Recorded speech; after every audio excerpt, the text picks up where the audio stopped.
మన గోదావరి జిల్లాలకు రాగానే నాకు భోజనం పెడతారు.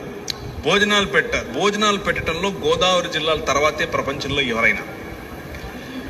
ముందు కొద్దిగా వేస్తారు. నేను అమ్మాయి అయిపోయిందిలే అని చేయి కడుక్కునే లోపు మళ్ళీ వేస్తారు, మళ్ళీ పెడతారు, మళ్ళీ పెడతారు.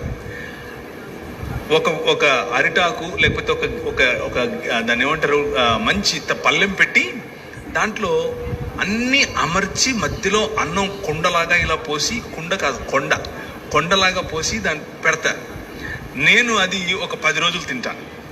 వాళ్ళు ఒకే రోజు తినాలి అని అంటారు. ఇది ఆంధ్ర పద్ధతి. నేను హైదరాబాద్లో పుట్టాను, అంటే పుట్టలేదు, హైదరాబాద్లో ప్రస్తుతానికి ఉంటున్నాను, అక్కడ వరకు ఆపండి. హైదరాబాద్లో బిర్యానీ వండుతారు. ఇలా బాగా అరేంజ్ చేసి పెట్టరు, అన్నీ కలిపేసి ఏది కనిపించకుండా పళ్ళెంలో వేసేసి ఇదే మంచిది వేసేసుకోండి అని చెప్తారు. ఎవరు ముక్కలోడు ఏరుకోవాల్సిందే. సో ఈరోజు నేను చెప్పబోయే మాట బిర్యానీ లాగే ఉంటుంది.